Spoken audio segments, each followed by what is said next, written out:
Assalamualaikum warahmatullahi wabarakatuh.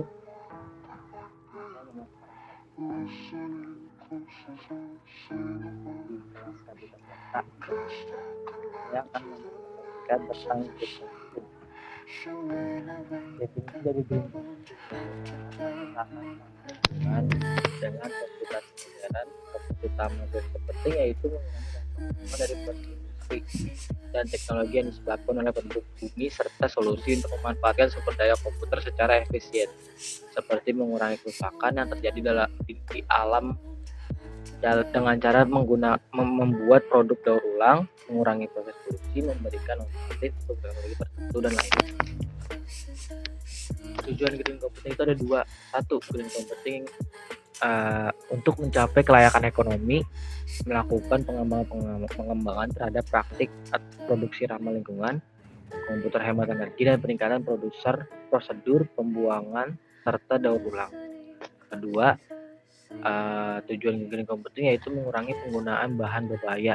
Dari sisi perangkat keras, perangkat komputer yang sudah memiliki sertifikasi Energy Star merupakan standar internasional untuk sebuah produk energi yang efisien.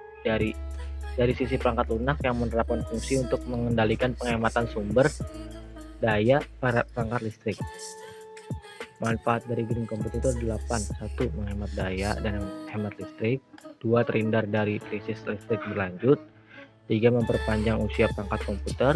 4. Membutuhkan sedikit hardware. 5. Mengurangi emisi karbon dioksida. 6. Penghematan kertas. 7. Memelihara lingkungan agar menjadi lebih baik. 8. Ramah lingkungan. Bagian-bagian dari green computing ada 4, yaitu green use, yaitu meminimalkan penggunaan listrik pada komputer dan perangkat sejenis dengan cara yang ramah lingkungan.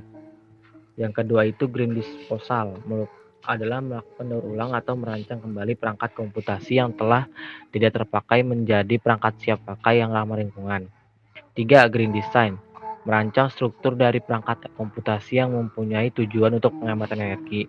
4. Green manufacture, meminimalkan pembuangan limbah dari perangkat komputer dan perangkat elektronik lainnya yang dapat berdampak langsung terhadap lingkungan. Langkah yang bisa dilakukan agar penggunaan komputer lebih ramah lingkungan dan efisien. 1. Green computing pada PC, menggunakan komputer seperlunya. Apabila sudah tidak digunakan, sebaiknya komputer dimatikan saja, terutama pada malam hari. Yang kedua, apabila tidak mematikan komputer, lebih baik memilih mode power hibernate atau agar menghemat 98% energi. Ketiga, menggunakan PC dan printer yang sama agar memudahkan proses recycle. Kalau green computing kepada laptop, mengurangi penggunaan backlight, melepaskan MMC dan flash disk apabila tidak digunakan, mematikan laptop apabila sudah tidak digunakan, menggunakan power saving setting, dan menghasilkan volume suara dan kontras layar. Strategi penerapan green computing pada unit pengelola sistem informasi pembelajaran berskala kecil atau studi kasus SMK Fadila. Green computing merupakan gerakan yang menuntut industri TIK untuk lebih memperhatikan lingkungan. Tujuan dari green computing adalah TIK yang ramah lingkungan, yang mendukung konservasi sumber daya dan lingkungan, dengan tujuan akhir yaitu menciptakan masyarakat pengguna TIK dengan dampak lingkungan kecil atau low environmental footprint society. Konsep green computing sebagaimana diperlihatkan pada gambar 1 memiliki dua bagian, yaitu TIK yang berhijau dan hijau dengan TIK. Dengan konsep ini, penggunaan TIK yang inovatif dan efisien diprediksi dapat menurunkan sekitar 20% emisi CO2 dari industri lain. Metode penelitian yang digunakan. Penelitian ini menggunakan metode analisis SWOT dan metode analisis network proses atau ANP.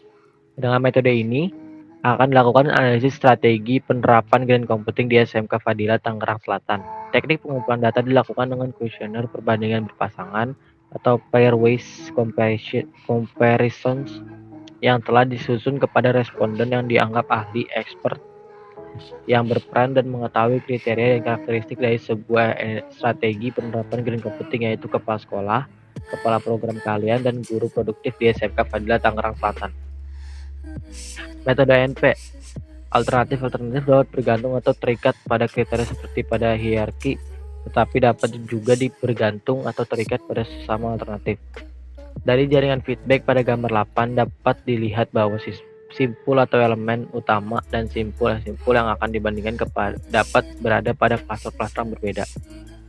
Dalam studi kasus penentuan strategi penerapan green computing, elemen alternatif yang dilambangkan dengan program pelatihan TIK, pengadaan peralatan TIK, virtualisasi, program pengamatan energi, sedangkan elemen dalam komponen atau klaster yang lain, yaitu cluster strength, cluster weakness, cluster opportunities, dan cluster threats, adalah kriteria dari masing-masing bagian atau cluster. Dalam penelitian ini digunakan metode ANP dengan bantuan software super decision dengan alternatif seperti strategi penerapan green computing adalah 1. Program pelatihan TIK, 2. Pengadaan peralatan TIK, 3. Virtualisasi, 4. Program penghematan energi.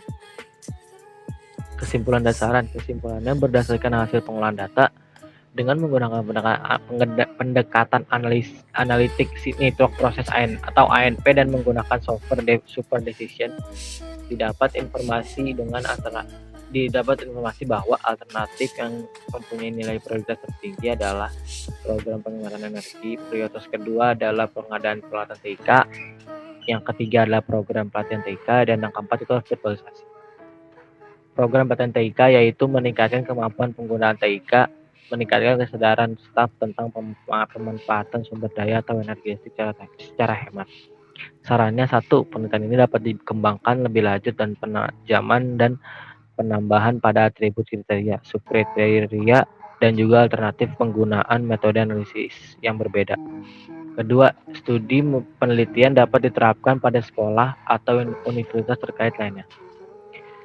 Mungkin sekian dari presentasi saya. Kurang lebihnya saya mohon maaf apabila ada kesalahan kata. Wabillahi taufiq wal hidayah. Wassalamualaikum warahmatullahi wabarakatuh.